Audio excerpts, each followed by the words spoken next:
सुप्रभात सर। कैसे हो आप सब? अच्छे। चलो अच्छे ही होने चाहिए।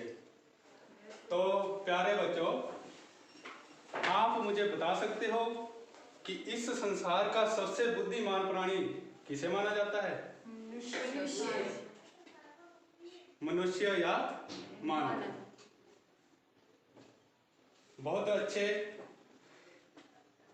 तो अब आप मुझे बताइए कि मनुष्य की कितनी इंद्रियां हैं? 5 इंद्रियां। सभी बोलेंगे मनुष्य की कितनी इंद्रियां हैं? 5। क्या कोई मुझे उन इंद्रियों के नाम बता सकता है? क्या आप में से कोई मुझे उन 5 इंद्रियों के नाम बता सकता है? आँख, कान, नाक, त्वचा। आँख, कान, नाक, त्वचा और मुंह, जुबान। तो मनुष्य की 5 इंद्रियां हैं। तो अब आप मुझे बताइए कि मानव कौन सी इंद्री का प्रयोग चीजों को देखने के लिए करता है? आंख का। तो अगर किसी की आंखों की रोशनी कम हो तो उसके लिए क्या प्रयोग करना पड़ता है? चश्मा।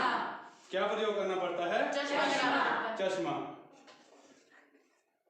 तो आपने कभी किसी चश्मे वाले की कहानी के बारे में पढ़ा है या सुना है? Yes sir. तो आप मुझे उस कहानी का नाम बता सकते हैं?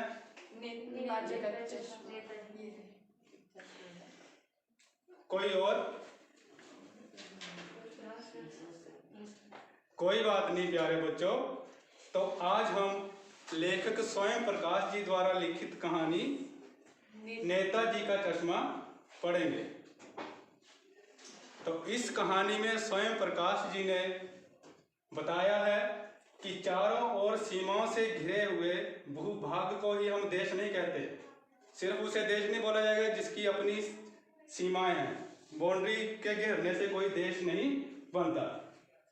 देश बनता है वहां पर रहने वाले नागरिकों से, उस देश की वनस्पतियों से, पर्वतों के से, पहाड़ों से, जो भी उस देश को समृद्ध करती हैं चीजें, उन सभी के मिलने से जो है देश का निर्माण होता है। और जो व्यक्ति भी इन सब की समृद्धि और सुरक्षा के लिए अपना योगदान देता है, जो समृद्धि और सुरक्षा की भावना रखता है, उस व्यक्ति को हम देशभक्त कह सकते हैं। जरूर नहीं, देशभक्त वही है जो बॉर्डर पर जाकर सीमाओं की रक्षा करता है। हर नागरिक किसी ना किसी रूप में अपनी देशभक्ति का परिचय दे सकता है। उसकी शर्त यह है कि उसे कोई भी ऐसा काम नहीं करना चाहिए जिससे उसके देश की संपत्ति को किसी प्रकार का नुकसान हो। आई बात समझ में? Yes sir. तो आज हम नेताजी के चश्मा के द्वारा जो है असली देशभक्त की पहचान के बारे में जानने की कोशिश करेंगे। तो सभी ने अपनी अपनी कॉपी के ऊपर आज के विषय का नाम लिखना है, आज के पाठ का नाम नोट करना है। नेताजी का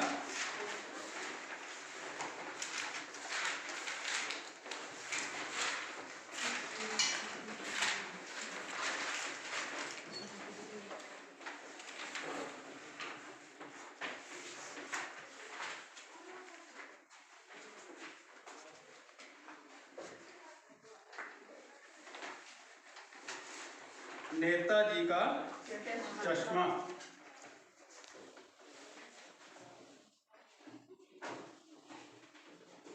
लिख लिया सभी ने? Yes sir. तो सभी अब आप अपनी पुस्तक निकालेंगे और उसमें से इस पाठ को हम पढ़ेंगे। देखना है अपनी किताब को सभी ने।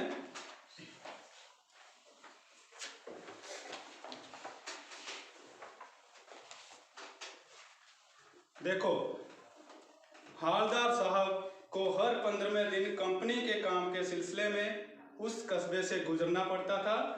कस्बा बहुत बड़ा नहीं था, कस्बा शब्द को आपने अंडरलाइन करना है। जिसे पक्का मकान कहा जा सके, वैसे कुछ ही मकान थे, और जिसे बाजार कहा जा सके, वैसा एक ही बाजार था।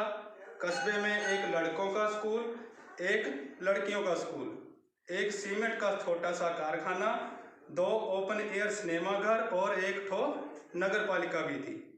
नगर पालिका थी तो कुछ न कुछ करती रहती थी। कभी कोई सड़क पक्की करवा दी, कभी कुछ पेशाब घर बनवा दिए, कभी कबूतरों की छतरी बनवा दी, तो कभी कभी सम्मेलन करवा दिया। सम्मेलन शब्द को अंडरलाइन करेंगे आप। इसी नगर पालिका के किसी उत्साही बोर्ड या प्रशासनिक अधिकारी ने एक बार शहर के मुख्य बाजार के मुख्य चौराहे पर नेताजी सुभाष चंद्र बोस की एक संगमरमर की प्रतिमा लगवा दी। यह कहानी उस प्रतिमा के बारे में है, बल्कि उसके भी एक छोटे से हिस्से के बारे में। पूरी बात तो पता नहीं, लेकिन लगता है कि देश के अच्छे मूर्तिकारों की जानकारी नहीं होने और अच्छी मूर्ति की लागत अनुमान और बजट से कहीं बहुत ज़्यादा होने के कारण काफ़ी समय ऊहापोह शब्द को आप अंडरलाइन करेंगे और चिट्ठी पत्री में बर्बाद हुआ होगा, और बोर्ड की शासनावधि समाप्त होने की घड़ियों में किसी स्थानीय कलाकार को ही अवसर देने का निर्णय किया गया होगा, और अंत में कस्बे के इकलौते हाई स्कूल के इकलौते ड्राइंग मास्टर, मान लीजिए मोतीलाल जी को ही यह काम सौंप दिया गया होगा, जो महीने भर में मूर्ति बनाकर पटक देने का विश्वास दिला रहे थे। जैसा कि कहा जा चुका है, मूर्ति संगमरमर की थी, टोपी की नोक के कोट से दूसरे बटन तक कोई 2 फुट ऊंची, जिसे कहते हैं बस्ट, और सुंदर थी। नेताजी सुंदर लग रहे थे, कुछ मासूम और कुछ कमसिन फौजी वर्दी में। मूर्ति को देखते ही दिल्ली चलो और तुम मुझे खून दो वगैरह के नारे मन में याद आने लगते थे। इस दृष्टि से यह सफल और सराहनीय प्रयास था। केवल एक चीज की कसर थी जो देखते ही खटकती थी। नेताजी की आंखों पर चश्मा नहीं था, यानी चश्मा तो था लेकिन संगमरमर का नहीं था। एक सामान्य और सचमुच के चश्मे का चौड़ा काला फ्रेम मूर्ति को पहना दिया गया था। हालदार साहब जब पहली बार कस्बे से गुजरे और चौराहे पर पान खाने रुके, तभी उन्होंने इसे लक्षित किया और उनके चेहरे पर एक कौतुक भरी को अंडरलाइन करेंगे आप, मुस्कान फैल गई। वाह भाई, यह आइडिया भी ठीक है। मूर्ति पत्थर की लेकिन चश्मा रियल। तो इस भाग को हम यही तक पढ़ेंगे। तो इसमें जो मैंने आपको शब्द पहले अंडरलाइन करवाए हैं, उन शब्दों को देखना है आपने।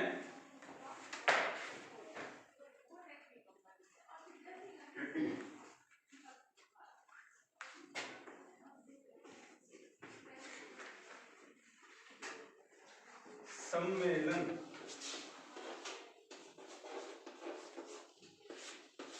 क्या है ये? सम्मेलन। सभी बोलेंगे एक साथ, सम्मेलन। सम्मेलन।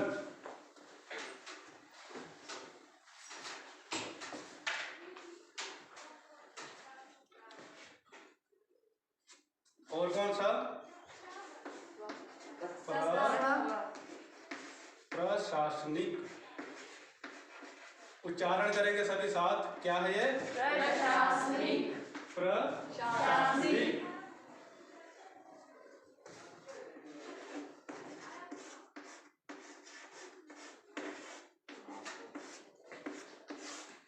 और कौन सा है ये? क्या लिखा? ऊहापोह। क्या है? ऊहापोह। हाँ, ऊहापोह। और शब्द आपका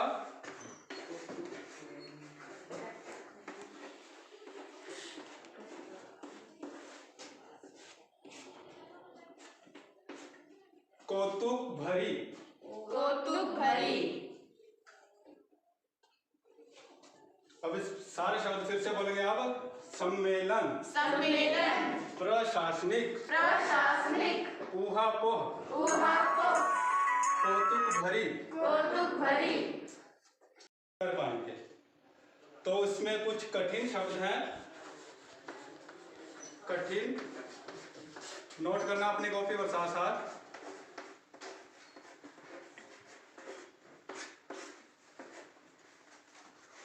कठिन शब्द जैसे पहला शब्द है आपका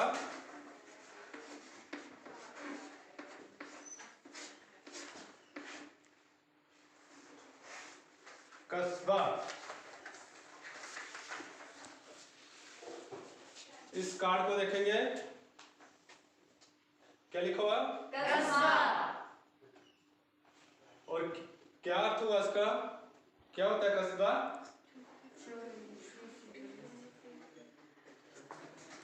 कस्बे के बारे में पहले ही लाइन में लिखा हुआ है कि कस्बा उतना बड़ा नहीं था जिसे शहर कहा जा सके और उतना छोटा भी नहीं था कि जिसे हम गांव बोल सके। तो क्या था वो? इधर देखो,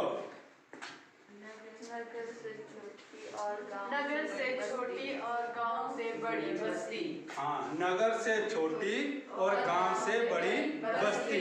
इसको हम छोटा शहर भी बोल सकते हैं, जिसमें कुछ ही दुकानें होती हैं, जो पूरी तरह से शहर नहीं बना होता, ना पूरी तरह से वो गांव रहा होता है। ठीक है, गांव में होती है 1, 2, 3 दुकानें, परंतु जो कस्बा होता है उसमें 10 दुकानें, 8-10 दुकानें होती है। जबकि शहर होता है वहां पर आपकी बहुत बड़ी से बड़ी मार्केट भी हो सकती है।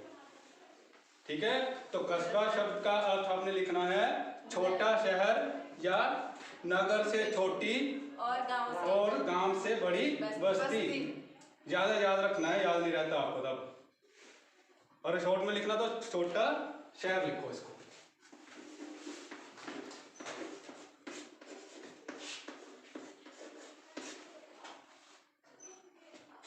दूसरा शब्द है आपका सम्मेलन।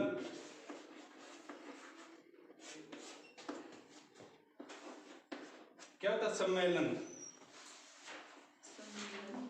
सभा। क्या होता है? सभा।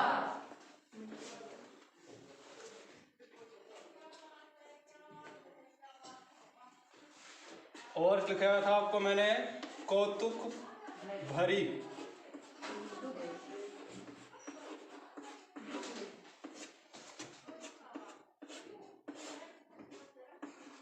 देखते हो आप किसी को कौतुक भरी निगाहों से? देखा कभी किसी को? कौतुक होता क्या पहले? बोलना जोर से, शाबाश, जो पता है आपको। कौतुक क्या होता है? कौतुक, कौतुक भरी। कौतुक होगा आपका आश्चर्य, हैरानी से। तो हो गया आश्चर्य,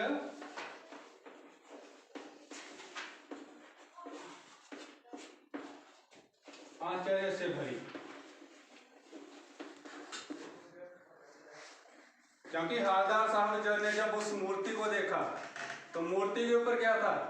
सारी मूर्ति जो आपकी संगमरमर की थी, परंतु उसके ऊपर चश्मा जो है वो रियल था। रियल को क्या बोलते हैं हिंदी में? असली था। चश्मा जो है वो असली था। तभी उनके चेहरे पर कौतुक भरी मुस्कान आ गई। ठीक है, अब तो समझ याद रहेगा ना कौतुक भरी क्या होता है? Yes sir. हाँ, तो और शब्द था शासनावधि।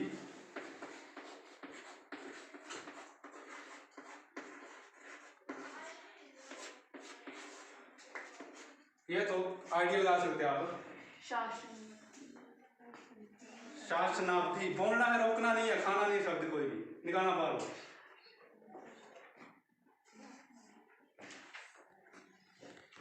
बोलिए क्या है? शासन की अवधि। शासन का समय या शासन की अवधि कुछ की।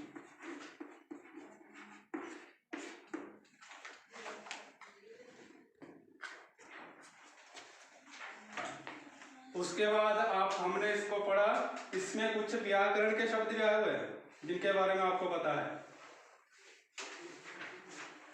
कुछ व्याकरण से संबंधित है इसमें कुछ?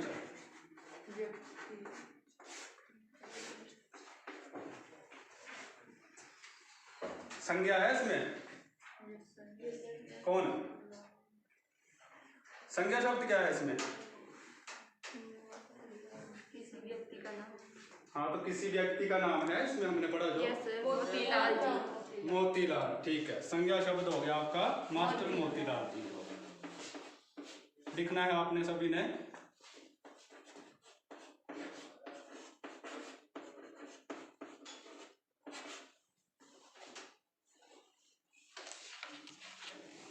उसके बाद मैंने लिखा यहाँ पर चौराहा।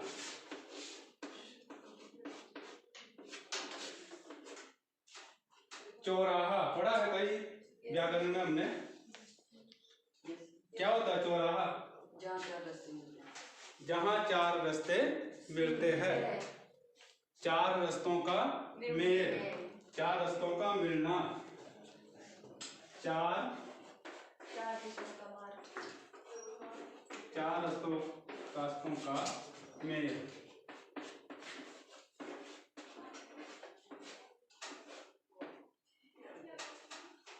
कौन सा समास होगा यहाँ पर? चौराहा। जिस समास में पहला शब्द संख्यावाची होता है, कौन सा समास होता वो? बोलना, जोर से बोलना। कोई भी कोशिश करो।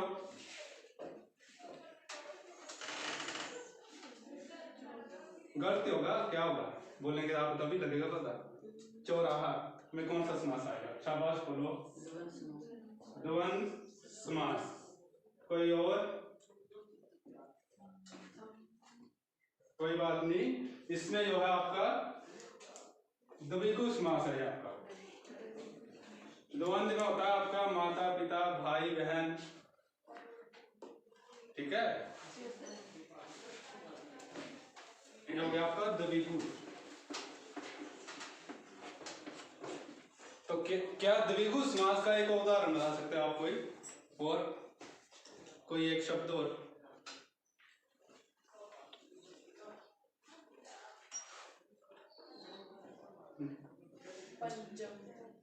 हाँ जी, शाबाश, बोलो बोलो बोलो,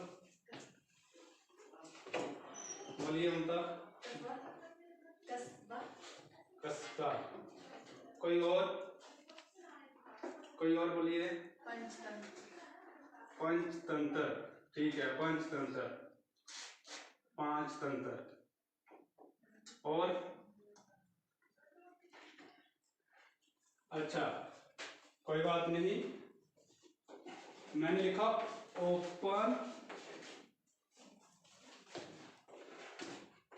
ईयर।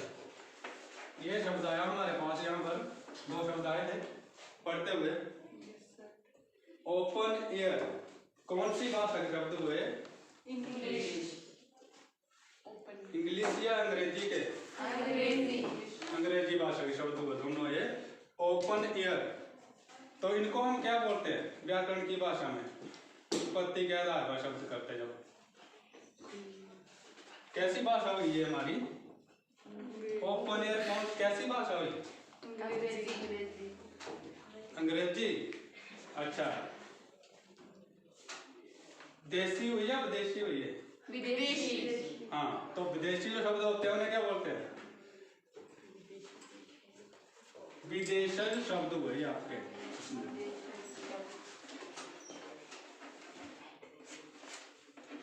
विदेशज शब्द।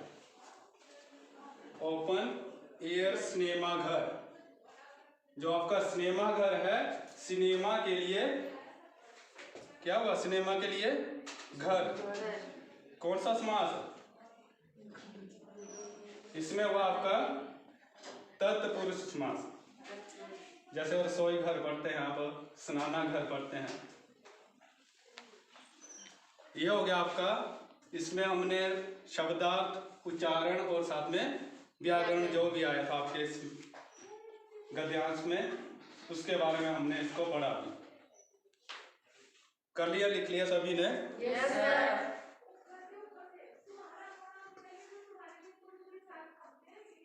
राजेश आप खड़े होंगे और पढ़ेंगे इसको पहले को।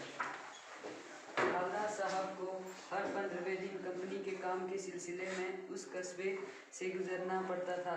कस्बा बहुत बड़ा नहीं था जिसे मकान कहा जा सके, वैसे कुछ ही मकान और जिसे बाजार कहा जा सके, वैसे ही एक बाजार था। कस्बे में एक लड़कों का स्कूल और एक लड़कियों का स्कूल, एक सीमेंट का छोटा सा कारखाना, 2 ओपन एयर सिनेमा घर और एक ठो नगरपालिका भी थी। नगरपालिका थी तो कुछ न कुछ करती भी रहती थी। कभी कोई सड़क पक्की करवा दी, कभी कुछ पेशाब घर बनवा दिए, कभी कबूतरों की छतरी बनवा दी, तो कभी सम्मेलन करवा दिया। इसी नगरपालिका के किसी उत्साही बोर्ड या प्रशासनिक अधिकारी ने एक बार शहर के मुख्य बाजार के मुख्य चौराहे पर नेताजी सुभाष चंद्र बोस की एक संगमरमर की प्रतिमा लगवा दी। यह कहानी उस प्रतिमा के बारे में है, बल्कि उसके भी एक छोटे से हिस्से के बारे में है। बैठ जाओ। ममता। पूरी बात अब पता नहीं, लेकिन लगता है कि देश में अच्छे मूर्तिकारों की जानकारी नहीं होने और अच्छी मूर्ति की लागत अनुसार और उपलब्ध बजट से कहीं ज़्यादा होने से काफ़ी कम समय, उहापों और चिट्ठी पत्री के बर्बाद हुआ होगा और बोर्ड की शासनावधि समाप्त होने की घड़ियों में किसी स्थानीय कलाकार को ही अवसर देने का निर्णय किया होगा। अतः मैं कस्बे के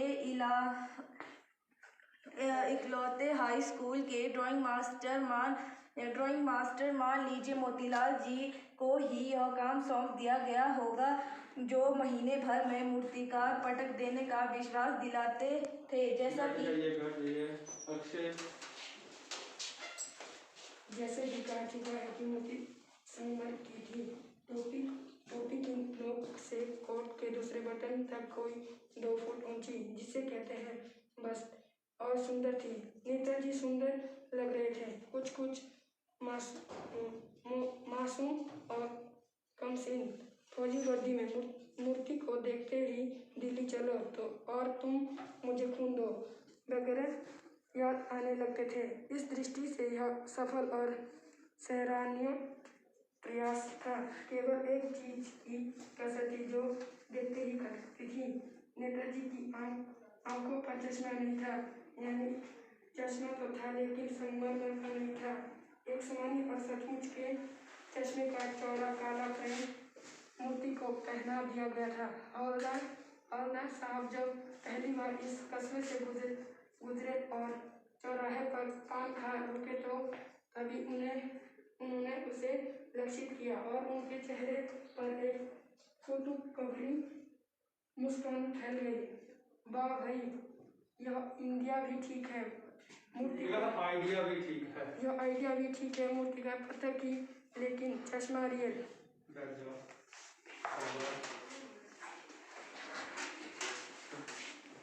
इस तरह से इन्होंने अभी पढ़ा जो मैंने आपको पहले बताया बोलकर।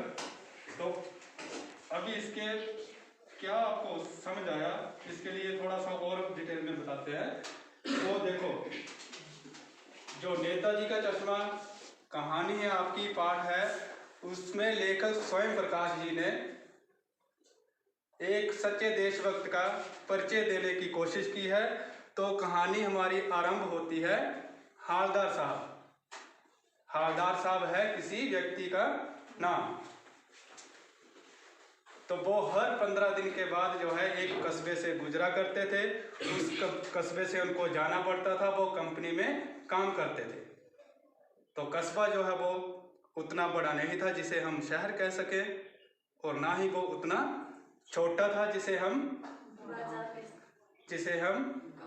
गांव बोल सके। उस कस्बे में 2 स्कूल थे, एक लड़कियों का स्कूल, एक लड़कों का स्कूल, और एक ओपन एयर सिनेमा घर, और एक वहां पर नगर पालिका थी। तो बोलते वहां पर नगर पालिका जो थी वो उस कस्बे के विकास के लिए कोई ना कोई काम करती रहती थी।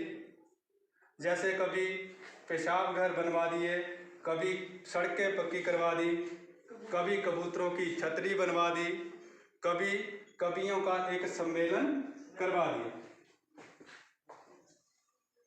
तो बोलते इस तरह के काम जो है नगर पालिका वहां पर अक्सर करती रहती थी।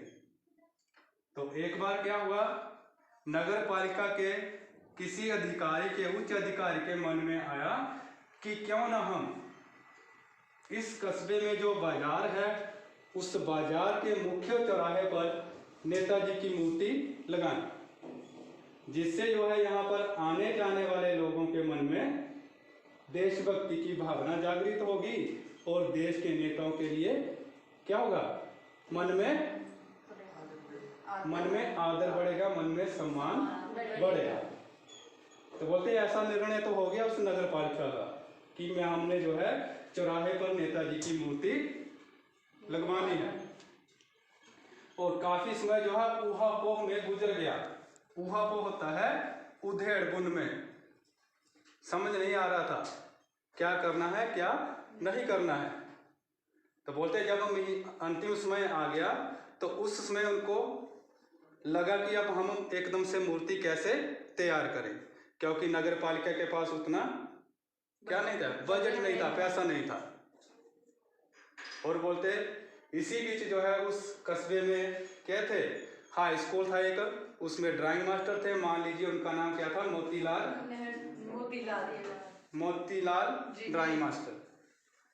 तो बोलते उन्होंने बोला था कोई बात नहीं, अगर आपको कोई नहीं मिलता है काम करने वाला तो जो है मैं 1 महीने में आपके लिए जो है मूर्ति बनाकर पटक दूंगा, तैयार कर दूंगा मैं 1 महीने में मूर्ति। तो बोलते उसी अंतिम समय में आकर, जो टाइम कम बचा था, समय कम बचा था, उस बीच जो है उस ड्राइंग मास्टर के पास मूर्ति बनाने का काम नगर पालिका ने दे दिया। उन्होंने बोला कि बजट भी कम है, पैसा भी बचेगा, और मूर्तिकार ढूंढने में जो समय लगेगा वो समय भी बचेगा, क्योंकि समय भी नहीं था उनके पास। तो बोलते ठीक वैसा ही हुआ, उस ड्राइंग मास्टर जी ने 1 महीने में मूर्ति बनाकर वहां पर चौराहे पर खड़ी कर दी। वहां पर संगमरमर की मूर्ति तैयार हो गई। उसमें क्या था, नेताजी जो है बोलते बहुत ही सुंदर लग रहे थे। उन्होंने वस्त्र पहनी होती, जैसे अपनी कोट जैसा पहना हुआ था, फौजी की वर्दी में एकदम से बहुत बढ़िया लग रहे थे। टोपी थी उनके पास जो लगाते हैं अक्सर नेताजी। जैसे देखो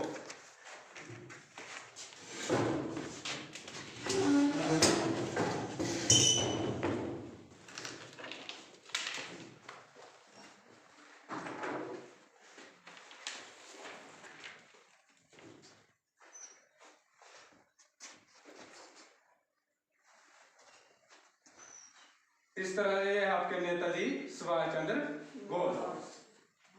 तो बोलते हैं इनकी मूर्ति जो है बिल्कुल सुंदर लग रही थी, और इनको देखते ही मन में क्या आता था, तुम मुझे खून दो और दिल्ली चलो। हाँ, ये देखिए आप यहाँ पर नेताजी पहचान रहे हैं ना? Yes sir. ये हो गया हमारे नेताजी, ठीक है। Yes sir. तो बोलते उसको देखते ही चौराहे पर 4 रास्ते मिल रहे हैं यहाँ पर, तो उस मूर्ति को देखते ही मन में दिल्ली चलो और तुम मुझे खून दो वगैरह के नारे जो है मन में आने लगते थे। बोलते बहुत बढ़िया था सब कुछ, जैसे आपको लग रहा ना बहुत बढ़िया सब कुछ है। बोलते लेकिन एक चीज की कसर थी, सारी मूर्ति जो है वो संगमरमर की बनी हुई थी, परंतु एक चीज थी जो देखते ही खटकती थी, मन में खटकती थी, कुछ ना कुछ कमी है इसमें। ऐसा लगता था मूर्ति तो बड़ी अच्छी है परंतु कमी है कुछ ना कुछ। जैसे देखने वाला देखता था तो उसके मन में एकदम से कुछ महसूस होता था कि कोई ना कोई कमी रही इसमें। बोलते वो कमी क्या थी, नेताजी की मूर्ति तो अच्छी थी परंतु क्या था, मूर्तिकार जो है उसके ऊपर चश्मा बनाना शायद भूल गया था। बोलते ऐसा भी हो सकता है कि शायद उसे बनाना ना आता हो या फिर वो बनाना भूल गया। परंतु बोलते ऐसा नहीं है कि वो मूर्ति बिना चश्मे की थी, लगी रहती थी वहां पर। उस मूर्ति के ऊपर एक सचमुच का काला चश्मा जो है लगा होता था। तो इसलिए जब नेताजी वहां से गुजरे पहली बार तो उनके चेहरे के ऊपर कौतुक भरी, कैसे कौतुक भरी, आश्चर्य भरी, ऐसे आगे बोल के देखिए, पहले कम खोली थी फिर ऐसे बोली उन्होंने थोड़ी, कौतुक भरी मुस्कान आ गई और उनके मुंह से क्या निकला, वाह भाई क्या आइडिया है, मूर्ति संगमरमर की और चश्मा रियल, ऐसा बोला उन्होंने। तो ये था आपका नेताजी का चश्मा। तो देखिए इसमें भी आपको दिया हुआ, यहाँ पर नेताजी की मूर्ति बनी हुई आपकी चौराहे के ऊपर, ठीक है। इस पर चश्मा नहीं है, नेताजी की आंखों के ऊपर चश्मा नहीं है, टोपी भी वैसी है, फौजी वर्दी भी पहनी हुई है परंतु चश्मा नहीं है। यहाँ पर चश्मा लगाने का काम कर रहा है यहाँ पर, ठीक है। ए वाला आदमी जो है वो चश्मा लगाने का काम कर रहा है। इसको ये क्यों लगा रहा है चश्मा, किस लिए लगा रहा है, कहानी के अगले भाग में हमने इसी चीज को पढ़ना है, ठीक है। अभी हमने यहीं तक पढ़ना है जितना अभी हमने ये किया। तो जो आज हमने पढ़ा तो आपको कितना समझ आया, समझ आ गया? Yes sir. सभी को? Yes sir. आवाज नहीं आ रही लड़कों की? Yes sir. पूछो फिर आपसे कुछ प्रश्न? Yes sir.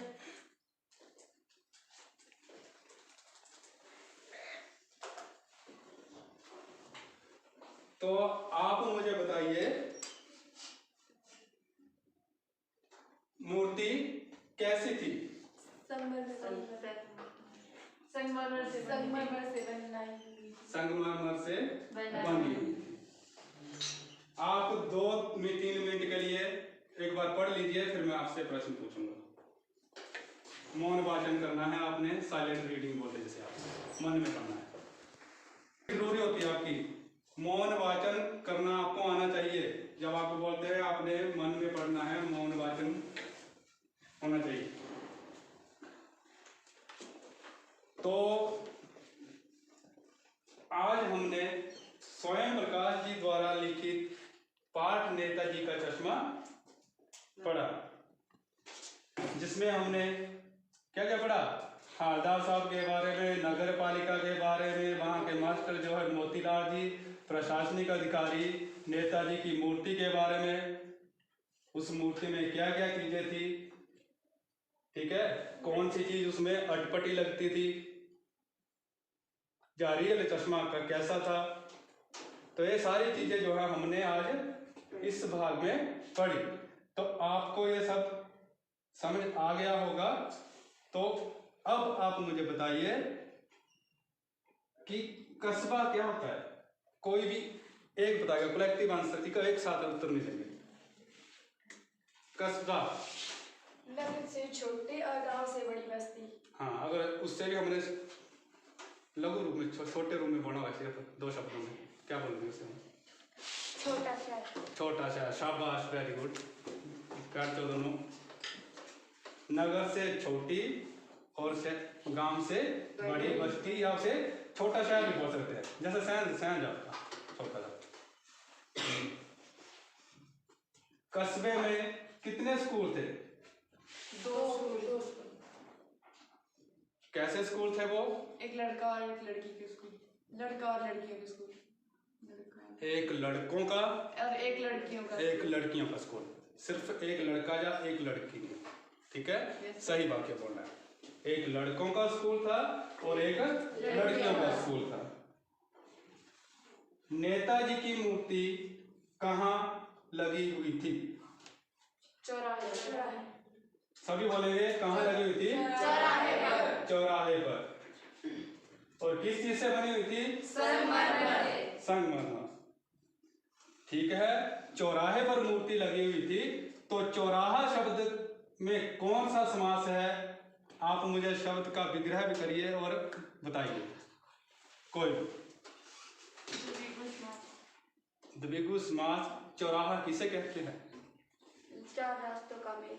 4 रास्तों का मेल, 4 रास्तों का समाहार, जहां पर 4 रास्ते मिलते हैं, इधर से आगे पीछे दाएं बाएं, वहां पर चौराहा। शाबाश, बहुत अच्छे, बैठ जाओ। तो ठीक है, अभी आप कल के लिए इसे पढ़ेंगे, साथ में आप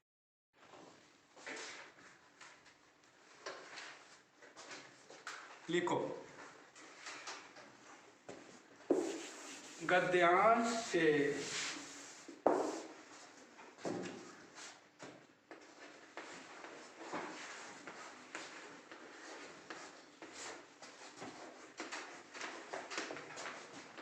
समासिक शब्द छांट कर लिखिए।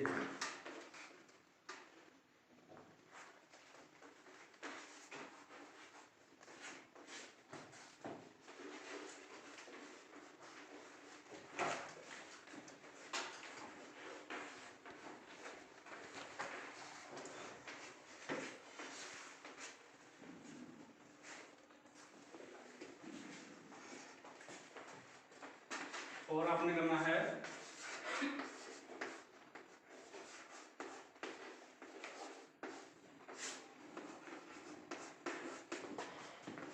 गद्यांश की व्याख्या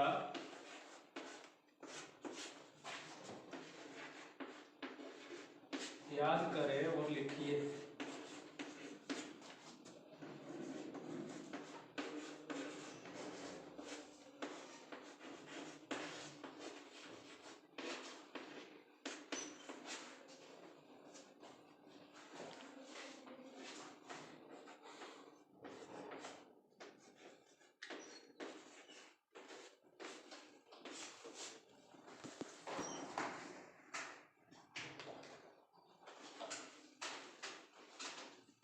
चलिए सभी नोट। Yes sir. किसी को कुछ पूछना हो, जो सब समझ नहीं आया हो, या उसके अलावा भी कुछ और हो आपके लिए, कोई बात नहीं। आपने कल के लिए जो हमने पढ़ा इसको पढ़ना है, और फिर भी कुछ आपको समझ नहीं आएगा तो आप क्लास में पूछ सकते हैं। ठीक है, धन्यवाद। आज के लिए इतना ही।